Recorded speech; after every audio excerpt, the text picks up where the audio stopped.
Assalamualaikum warahmatullahi wabarakatuh. Innal hamdalillah nahmaduhu wa nasta'inuhu wa nastaghfiruh wa na'udzu billahi min syururi anfusina wa sayyiati a'malina. May yahdihillahu fala mudilla lahu wa may yudlil fala hadiyalah. Asyhadu an la ilaha illallah wa asyhadu anna Muhammadan abduhu wa rasuluh la nabiyya ba'da amma ba'd. Jamaah kaum muslimin dan kaum muslimat, saudara-saudaraku yang dirahmati Allah Subhanahu wa taala.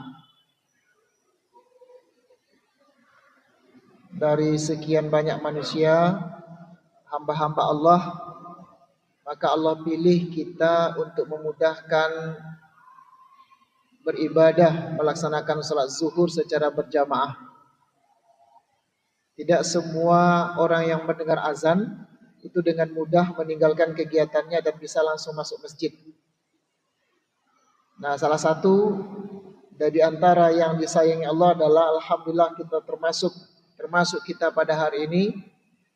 Karena itu kita harus sadar la haula wala quwata illa billah. Gak ada satupun yang bisa menggerakkan orang untuk ketaatan kecuali dengan kekuatan yang diberikan oleh Allah Subhanahu wa taala. Maka ini patut kita syukuri dan kita melaksanakan sebuah ibadah yang paling utama, yaitu melaksanakan salat zuhur secara berjamaah. Kemudian kaum muslimin yang dirahmati Allah Subhanahu wa taala, Allah telah sampaikan kita ke 22 Rajab bertepatan dengan 11 Januari 2026. Maknanya kita sudah berada di penghujung bulan Rajab yang ketika kita melakukan rutinitas tiba-tiba nanti Sya'ban dan tiba-tiba nanti bulan Ramadan. Oleh ulama salaf, Bapak Ibu sekalian rahmati Allah Subhanahu wa taala, salah seorang ulama salaf memberikan motivasi kepada kita ketika kita sampai pada bulan Rajab ini. Mereka mengatakan syahrul Rajab syahrun lizzira'. Bulan Rajab ini adalah ibarat kita bertani, ibarat kita menanam, maka bulan Rajab ini adalah masa kita menanam amal soleh. Kemudian Sya'ban nanti ketika kita ditemukan oleh Allah dalam bulan Sya'ban, itu adalah masa memelihara dan menyiramnya. Dan nanti ketika datang Ramadan, itu adalah masa hasadi, yaitu syahrul hasad, yaitu bulan untuk memetik hasilnya. Perkataan seorang ulama ini betul-betul terbukti Bapak Ibu sekalian, ketika ada orang yang nanti ketika datang bulan Ramadan lalu berusaha untuk meningkatkan amal solehnya secara tiba-tiba. Tetapi bulan Rajab, Sya'ban dia tidak beramal, tapi datang Ramadan berusaha untuk meningkat. Yakinlah dia tidak akan sampai kepada penghujung Ramadan, maka kebiasaan dia untuk malas-malas akan datang lagi. Maka kalau kita Ramadan besok kita akan memetik amal ibadah kita yang baik sesuai yang disampaikan oleh para ustadz, dimotivasi oleh para pendakwah bahwa Ramadan adalah bulan ibadah, itu enggak akan mungkin kita mulai di satu Ramadan. Maka kita bersyukur kepada Allah Subhanahu wa taala mulai di bulan Rajab ini. Kemudian di bulan Sya'ban. Percayalah Bapak Ibu sekalian, rahmati Allah Subhanahu wa taala, orang yang lapar pertamanya setelah bulan Syawal adalah satu Ramadan besok dan tidak pernah puasa satu hari pun kecuali di bulan satu Ramadan besok, maka dia akan menghadapi Ramadan itu dengan berat sekali. Karena dia tidak pernah merasakan lapar kecuali di bulan Ramadan. Orang yang berusaha untuk meningkatkan amal ibadahnya di Ramadan besok, mencoba mengkhatam Quran, tapi nggak pernah sentuh Quran bulan Rajab, bulan Sya'ban, percayalah, dia tidak akan berhasil. Kenapa? Karena bulan Ramadan menurut ulama salaf ini adalah bulan memetik hasil, bukan untuk memulai perbuatan amal soleh. Maka oleh karena itu sekali lagi kita bersyukur kepada Allah, Allah telah antarkan bulan Rajab. Maka mudah-mudahan di bulan Rajab ini kita melakukan sesuatu, kalau iman itu grafiknya naik. Melatih diri kita untuk beramal soleh. Walaupun tidak ada amalan khusus untuk bulan Rajab, tetapi amalan umum meningkatkan amal soleh merupakan sesuatu yang sangat penting dilakukan di bulan Rajab dan Sya'ban ini. Kaum muslimin yang dirahmati Allah Subhanahu wa taala, selanjutnya sebagai pelengkap motivasi kita untuk beramal soleh di bulan Rajab dan juga di bulan-bulan yang lainnya, bahwa di antara bukti Allah sayang kepada kita, ini perlu kita ingat terus menerus Bapak Ibu sekalian, ketika kita melakukan satu amal soleh, Allah tidak akan balas kecuali minimal 10. Sebaliknya, ketika kita melakukan kejahatan, maka Allah tidak akan balas kecuali setimpal dengan kejahatan tersebut. Allah katakan, man jaa bil hasanati falahu asyru amsalihha.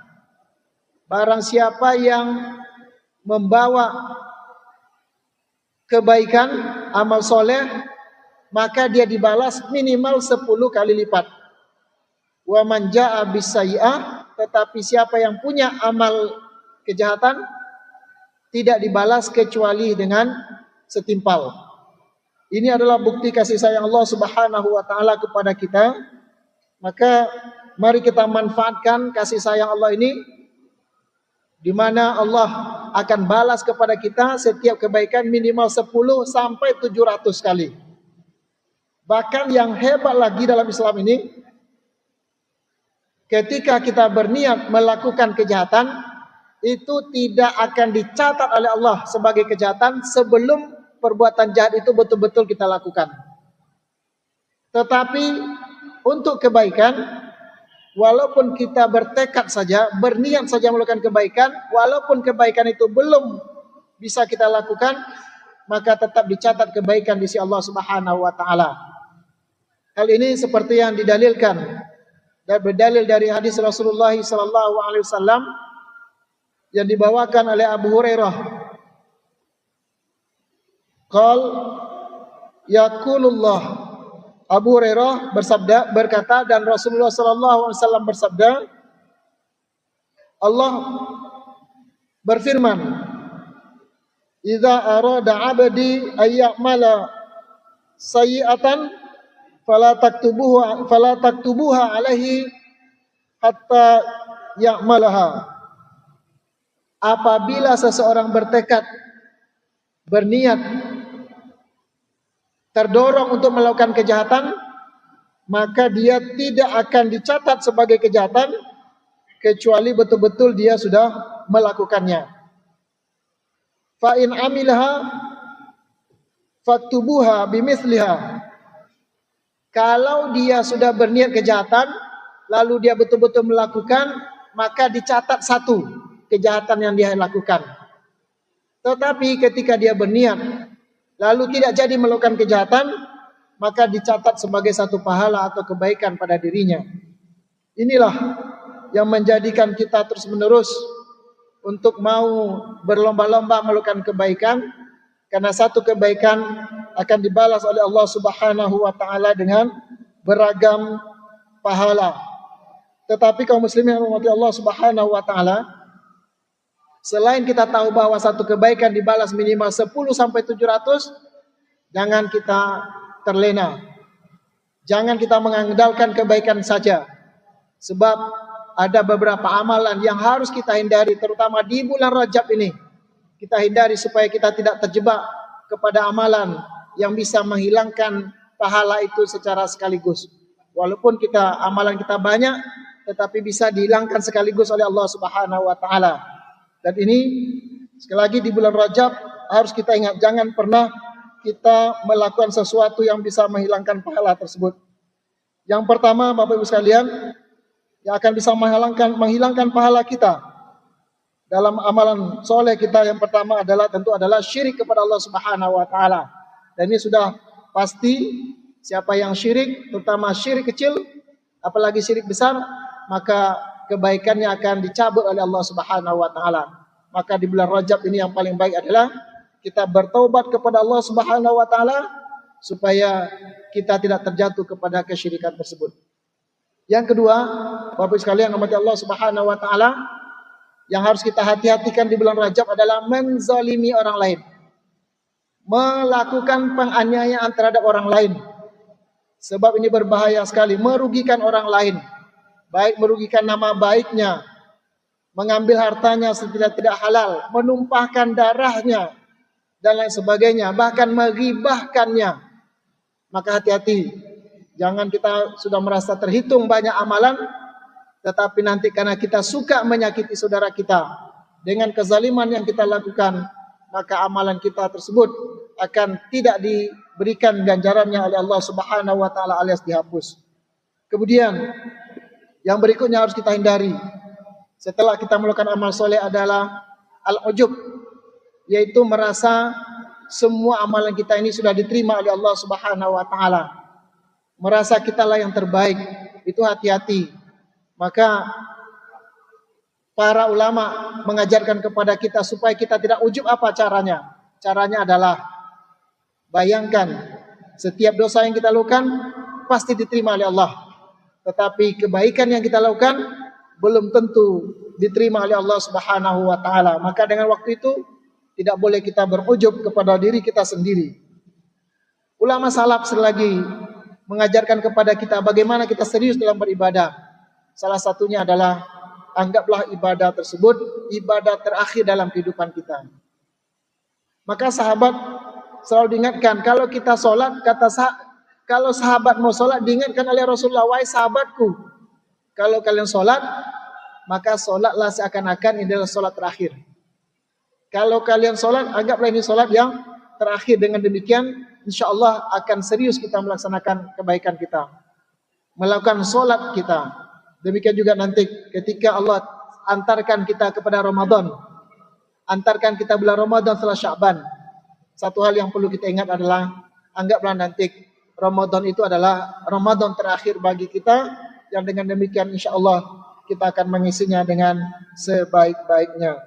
Kemudian sebagai penutup atau penyempurna kuliah zuhur yang singkat ini, mari kembali kita tambah ilmu kita, tambah pengetahuan kita tentang persiapan bulan Ramadan. Karena para sahabat Rasulullah SAW menyiapkan Ramadan itu bukan hanya bulan Rajab, tetapi 6 bulan sebelum datang Ramadan mereka sudah menyiapkan diri untuk memasuki bulan Ramadan. Dan 6 bulan setelah Ramadan, bekas Ramadan itu masih mereka rasakan dalam kehidupan mereka sehari-hari. Selagi semoga Allah bantu kita, ringankan badan kita, sehatkan badan kita, dan Allah sampaikan kita kepada bulan Ramadan dengan cara melatih amal-amal soleh di bulan Rajab dan bulan Sya'ban ini. Subhanakallahumma bihamdik, asyhadu an la ilaha illa anta astaghfiruka wa atubu ilaik. Wassalamualaikum warahmatullahi wabarakatuh.